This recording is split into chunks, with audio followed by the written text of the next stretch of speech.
Mistérios do Japão, além do visível. Sabe o que é Mukashi Banashi? Além do próprio significado da palavra, contos antigos, ou lendas, o Mukashi Banashi é considerado um gênero da literatura japonesa, formado por contos orais que compõem o folclore japonês, e que eram transmitidos de geração em geração no Japão. Como qualquer narrativa folclórica e oral, é impossível determinar quando esse gênero surgiu, mas há indícios de que ele pode ter começado no período da história japonesa conhecido como Jomon, 9500 a.C., 300 a.C., época em que a população ainda era caçadora e coletora. Essas histórias orais continuaram a se desenvolver junto com a civilização japonesa, solidificando características que se tornaram comuns aos contos pertencentes ao gênero. No entanto, só começaram a ser registradas e academicamente estudadas no século XX pelo antropólogo japonês Kunio Yanagita, considerado o pai dos estudos folclóricos no Japão. Quem gosta de animes e mangás pode não conhecer o conceito de Mukashi Banashi, mas com certeza já teve contato com alguma de suas lendas e personagens. Alguns exemplos são os personagens raposa, ou metade raposa, baseados no ser folclórico Kitsune, como Kyuubi ou Kurama, Naruto, Shippou, Inuyasha, e Kurama e o Yu Hakusho. Os yokai, termo genérico para qualquer tipo de ser monstruoso ou espiritual, que apresentam as mais diferentes formas, como os kappa, tengu, oni e fantasmas. Personagens desse tipo são vistos em Guguri, Kokuri-san, Natsume Ujinshou, e Arakawa Under the Bridge. Momotaro, a lenda do menino nascido de um pêssego. Referenciada em animes como The Prince of Tennis, Kaishova Maid-sama, Hello Kitty's Animation Theater, e até em One Piece. Diferentes tipos de fantasmas, yurei, ou espíritos, que no folclore japonês podem ter aparências variadas. Entre os exemplos de fantasmas que aparecem em animes, encontramos Itodama, alma humana, fantasmas em forma de bolas de energia, Shaman Kings, Ashikivarashi, fantasmas de crianças, multiplicação Olik, e Ayakashi, fantasmas criaturas do mar, Mononoke. Esses seres e lendas folclóricas, muitos surgidos dentro dos contos de Mukashi Banashi, são muito presentes nas narrativas japonesas, sejam antigas ou atuais. Afinal, segundo seu principal pesquisador, Kunio Yanagita, de 1875 a 1962, essas histórias contêm a essência do povo japonês. Portanto, quando paramos para analisar os seres femininos presentes nos contos, conseguimos entender muito da cultura e pensamento de diferentes épocas do Japão. Aqui, trarei alguns seres folclóricos monstruosos femininos, com o objetivo de analisar visões antigas da figura da mulher, com seus tabus, preconceitos e estereótipos. É importante ressaltar que, assim como o papel da mulher passou por mudanças ao longo da história do Japão, tendo mais ou menos autonomia e poder de acordo com a época, há histórias folclóricas protagonizadas por figuras femininas divinas, guerreiras, bondosas, sábias e dominantes. No entanto, meu foco será nos seres monstruosos, fantasmagóricos e vingativos, que chamarei genericamente de yokai, sempre tentando trazer um breve contexto histórico e cultural que, na minha visão, pode explicar os acontecimentos das narrativas, assim como uma visão feminista sobre o tema. Mulheres monstruosas. Para facilitar a compreensão de alguns tópicos discutidos, os seres aqui analisados podem ser divididos de acordo com suas origens, e dos estereótipos por trás dessas origens: a mulher emocionalmente desequilibrada, a mulher sedutora e pecaminosa, a mulher que perde seu valor devido à sua aparência, a mulher punida por crimes que não cometeu. Essa divisão irá apresentar meu ponto de vista sobre a monstruosidade feminina no folclore japonês. As histórias citadas podem ser interpretadas de formas divergentes das aqui apresentadas, além de possuírem um complexo contexto histórico-cultural por trás, que seria impossível de resumir em uma única matéria, por isso os apresentarei de forma breve e pessoal. Também é preciso ter em mente que muitos dos seres aqui apresentados possuem variações em suas narrativas de acordo com a época e o local em que suas histórias são coletadas. E, o mais importante, eles não seguem a definição ocidental de bem e mal. Os yokais são seres ambíguos, podendo ter atitudes às vezes bondosas e às vezes maldosas, ou simplesmente existir, sem interferirem na vida humana.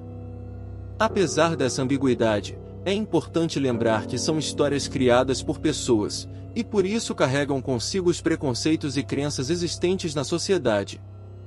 Mulheres emocionalmente desequilibradas. Um yokai pode surgir de diversas formas, tendo sua origem em objetos amaldiçoados, fenômenos da natureza, sentimentos humanos negativos e em pecados cometidos por homens e mulheres. Não falo aqui do uso ocidental, cristão de pecado, mas sim um conceito ligado ao shintoísmo e ao budismo. Uma das origens mais comuns para um yokai é uma manifestação de sentimentos ruins, como ciúmes, ódio, inveja, ganância e rancor. Esses sentimentos, na minha percepção quanto aos seres aqui escolhidos, são em sua grande maioria associados à figura feminina. Mulheres consideradas ciumentas ou rancorosas acabam sendo amaldiçoadas, tornando-se seres monstruosos impedidos de terem uma vida normal, ou que as tornam selvagens e perigosas, cuja única função é atormentar aquele que é a origem de seus sentimentos, geralmente um homem ou a amante deste homem, ou qualquer um ao seu redor. Um exemplo desse tipo de personagem é a Takaona, a mulher alta, um yokai com a aparência de uma mulher comum, mas que tem o poder de alongar seu corpo inteiro, crescendo até vários metros de altura de forma assustadora.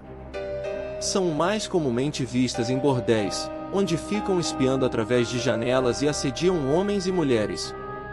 O motivo da existência desse ser é o ciúme pelo prazer físico que não puderam ter quando vivas, pois, por não serem bonitas, não conseguiram se casar e nem mesmo trabalhar como prostitutas. Dessa forma, elas se tornaram seres corrompidos por seus desejos reprimidos e viraram monstros feios e maliciosos. Apesar de não serem perigosas, as Takaona atacam a energia sexual dos outros, algo muito comum dentro da religião no Japão, onde se acreditava que a mulher, no ato sexual, roubava e esgotava a energia do homem. Acreditava-se também que o sexo com uma mulher era algo impuro para monges. Por isso, durante um longo tempo da história japonesa, o sexo homossexual, seja nos monastérios ou nos palácios, era incentivado e celebrado. Outro yokai associado a sentimentos ruins são as onryo, um tipo de fantasma vingativo normalmente, apesar de não unicamente, representado por mulheres traídas, ciumentas ou rancorosas, que transformam-se em espíritos agressivos, vagando em busca de vingança contra seus ex-amantes e suas novas esposas e filhos. As onryo gostam de atormentar o objeto de sua raiva por longos períodos de tempo até sua morte, assim como todos os membros de sua família e qualquer pessoa que cruzar seu caminho. Não é difícil entender o motivo desse tipo de entidade estar tão fortemente ligado a figuras femininas. Separar homens e mulheres entre aqueles que seguem a razão e aqueles que seguem a emoção é algo que também fez, e faz, parte da cultura ocidental. O estereótipo de que a mulher é controlada por seus sentimentos e que perde a noção da realidade, transformando-se em monstros tomados pelo ciúme, rancor e paixão, buscando vingança contra seus amantes é fortemente presente na atualidade. Quantas vezes filmes e séries nos obrigam a engolir uma rivalidade feminina baseada em ciúme? Seja o ciúme da beleza e riqueza de outros, ou do ciúme de um amante. Ou quando lemos reportagens que colocam figuras femininas famosas dentro da categoria mulher desequilibrada, como ocorreu com a polêmica e machista reportagem da revista Isto É, que representou em sua capa a presidenta Dilma Rousseff como uma mulher louca que está perdendo o equilíbrio emocional. Quando uma mulher expressa seu descontentamento e raiva, ela é automaticamente colocada dentro da categoria de louca e histérica, tendo suas emoções invalidadas e reduzidas a meros ataques de descontrole, sendo retratadas como incapazes de lidar com pressões e decepções. Passando de uma pessoa expressando sentimentos legítimos, de acordo com determinadas situações, para seres monstruosos. Enquanto isso, as figuras masculinas com sentimentos exacerbados são tratadas de forma positiva, como tendo personalidades fortes. Mulheres sem valor devido à sua aparência. O estereótipo da mulher feia e velha pode ser associado a várias ideias culturalmente estabelecidas, como a de que o sonho de toda mulher é se casar, as que não se casam são motivo de deboche, a de que toda mulher nasce para ser mãe, a de que em determinadas idades a mulher estraga, a de que mulheres feias não têm valor, a de que ser velha é sinônimo de ser feia, entre muitas outras. No folclore japonês, há muitas histórias de yokai que surgem de mulheres que não alcançaram os objetivos de vida acima citados, ou que se transformam em yokai devido à velhice e suas consequências. Como o caso da Aoneubo, Mulher Azul. Nos contos dessa criatura, ela habita mansões abandonadas e tem a forma de uma mulher nobre da corte. Sua característica mais marcante é sua velhice, que elas tentam esconder através do constante ato de se maquiar e arrumar o cabelo. Suas existências se resumem a esperar por um amante ou marido que as abandonou e que nunca voltará. Esses seres estão relacionados com a vida das damas da corte imperial japonesa. Essas mulheres eram fadadas a viver trancadas em suas casas, entediadas e solitárias, esperando a visita de seu marido ou de seu amante. Muitas vezes, sabiam que eram traídas por seus amados, que tinham a liberdade de ir e vir que elas não possuíam. Os homens se aproveitavam da falta de mobilidade feminina, imposta na época, para dormirem com outras mulheres, pois suas esposas e amantes teriam dificuldade em descobrir sobre essas traições. Além disso, algumas dessas mulheres nobres tinham como destino final de suas vidas, quando envelheciam, serem trocadas por mulheres mais jovens, ou tornarem-se monjas e viverem na extrema pobreza. Também havia aquelas que nunca conseguiam se casar, tornando-se solteironas, mulheres vistas pela sociedade como sem valor e status. Destinadas a envelhecer e morrer mal-sucedidas em suas vidas, transformando-se em monstros yokais solitários e decrépitos.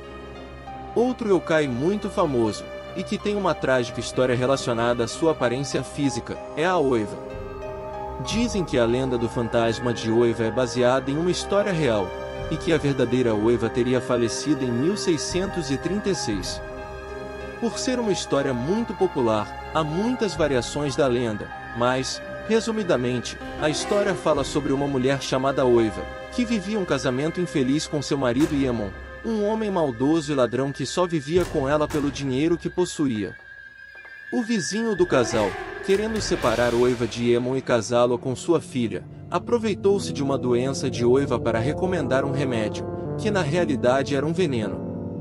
O veneno destruiu o rosto de Oiva, tornando-a muito feia, e causando repulsa e ódio em Iemon. Assim, após receber a proposta de se casar com a filha do vizinho, uma jovem linda e rica, Iemon pediu a um amigo para estuprar Oiva, para ter um motivo legítimo de divórcio. Entretanto, o amigo contratado não consegue realizar o ato por nojo do rosto desfigurado. Com remorso, ele conta todo o plano à mulher e mostra para ela o rosto deformado que até então ela não sabia possuir. Oiva acaba enlouquecendo e se matando. Iemon fica feliz com o ocorrido e se livra do corpo da mulher, inventando a mentira de que ela havia fugido com um amante. Mais tarde, Oiva retorna como um fantasma e passa a amaldiçoar Iemon, sua nova esposa e seus filhos. Todos acabam enlouquecendo e morrendo. Mesmo após a morte de Iemon, Oiva continuou amaldiçoando qualquer um que atravessasse seu caminho. Apesar de ser a vítima e de ter alcançado sua vingança, a pobre Oiva não tem paz, e em muitas versões da história, continua a vagar cheia de ódio e com seu rosto deformado, amaldiçoando outras pessoas por aí. Mulheres punidas por crimes que não cometeram. Uma coisa que estamos muito acostumados a ver é a mulher sendo socialmente punida pelos erros e crimes dos homens ao seu redor, como nos casos já citados de mulheres que se tornam culpadas de seus estupros, assédios ou de suas próprias violências domésticas. Há também história desse tipo no folclore japonês, sendo representadas em figuras de yokais. As histórias podem ser encaradas de duas formas: uma mulher obtendo sua vingança e fazendo justiça contra um homem que foi violento com ela, ou uma mulher sendo punida, transformando-se em um ser monstruoso, mesmo sendo ela vítima. Esse último caso lembra a história da Medusa. considerada até hoje um monstro e uma vilã de diversas histórias e mídias, filmes, livros, séries etc., quando sua terrível história é a de uma mulher violentada, que foi punida e transformada em um monstro, mesmo sendo inocente. Medusa teve a violência sofrida silenciada e apagada ao longo do tempo, tornando-se lembrada apenas como uma mulher monstruosa. Um dos exemplos mais conhecidos no folclore do Japão é a Rokurokubi, a mulher de pescoço longo, uma mulher amaldiçoada, que durante a noite tem seu pescoço incontrolavelmente esticado enquanto dorme. Às vezes se alimentando de óleo de lamparina, em outras assustando aqueles que dormem na mesma casa. O mais interessante sobre esta lenda é o motivo da maldição, algum mal cometido pela mulher, normalmente uma infidelidade conjugal, ou um mal cometido por seus maridos que acaba levando a maldições sofridas pelas esposas. Um dos motivos que levam alguém a se tornar yokai é ter sofrido uma morte violenta. Ao analisarmos a proporção de mulheres e homens que fazem parte deste grupo, obviamente, o número de mortes femininas cruéis é muito superior. Outra mulher que podemos considerar que foi punida e transformada em yokai por pecados cometidos por um homem é a personagem Okiku. A versão mais famosa de sua história conta que Okiku, uma bela serva trabalhando como lavadora de pratos no castelo de Imeji, sofre uma morte terrível. Na lenda, Aoyama, um dos samurais de mestre de Okiku, tenta conquistá-la a qualquer custo. Mesmo com Okiku sempre recusando seus avanços, ele nunca a deixa em paz. Então, um dia, Aoyama cria um plano para enganar a mulher e forçá-la a se tornar sua amante, dizendo a Okiku que ela perdeu um dos pratos de seu mestre, um crime punível com a morte. Aoyama faz uma proposta a Okiku, diz que ignoraria seu erro caso ela aceitasse ficar com ele. No entanto, ela volta a recusar, e ele ordena que ela seja torturada de diversas formas, espancada, amarrada, afogada e cortada com uma espada, até que Okiku morre. Devido à sua morte horripilante, Okiku retorna como um fantasma, assombrando o castelo em que trabalhava em vida, procurando pelo prato perdido, deixando todos ao redor doentes, e atormentando Aoyama. O senhor do castelo decide, então, chamar um monge para exorcizar Okiku. Após o monge dizer ao fantasma que o prato faltante estava ali, Okiku encontra paz, entre grandes aspas, e não volta a aparecer. Entretanto, nada ocorre com o homem responsável por sua morte violenta, Aoyama. A semelhança entre esse tipo de conto e a história da Medusa é muito clara. Nos dois casos, quem realmente parece ser amaldiçoado é a vítima, e não o agressor. Nos casos em que o culpado é punido com a loucura, ou a morte, a vítima ainda assim continua sendo um yokai, condenada a vagar por séculos, cheia de raiva e sofrimento, muitas vezes nunca encontrando a paz. Em outros casos, o culpado é salvo, seja por um monge ou por outra coisa, enquanto a yokai é tratada como um monstro terrível que deve ser exorcizado, desaparecendo do mundo sem obter justiça. A mulher na sociedade japonesa e o folclore japonês. A posição da mulher na sociedade japonesa passou por muitas mudanças ao longo dos séculos, como aponta o trabalho da pesquisadora Marcia Hitomi Namekata. Por volta dos séculos II a III, a sociedade japonesa pode ser considerada matriarcal, com a mulher sendo a figura de liderança local, fortemente associada à agricultura, a base central e principal da vida em sociedade. Por isso, uma das maiores divindades japonesas relacionadas à fertilidade, ao arroz e ao sucesso é uma mulher, a deusa Inari. A passagem para uma sociedade patriarcal começou a ocorrer aos poucos, junto com a passagem da agricultura das mãos femininas para masculinas. No período Yayoi, com os homens dominando a produção, as mulheres se tornaram dependentes. Com o surgimento do conceito de propriedade, cria-se também a noção de controle do homem sobre a mulher, e a inferiorização da mulher começa a aumentar junto com o desenvolvimento econômico. No século VI, com a unificação do país e o fortalecimento do imperador, a base da sociedade familiar passa a ser o confucionismo, que pregava que a mulher devia ter um único marido, ser obediente, se dedicar e se auto-sacrificar. Além disso, a mulher passa a ser apenas um meio de reprodução. Por isso, ter muitas filhas mulheres era comum, ideia que se consolidou no período Heian 794-1185.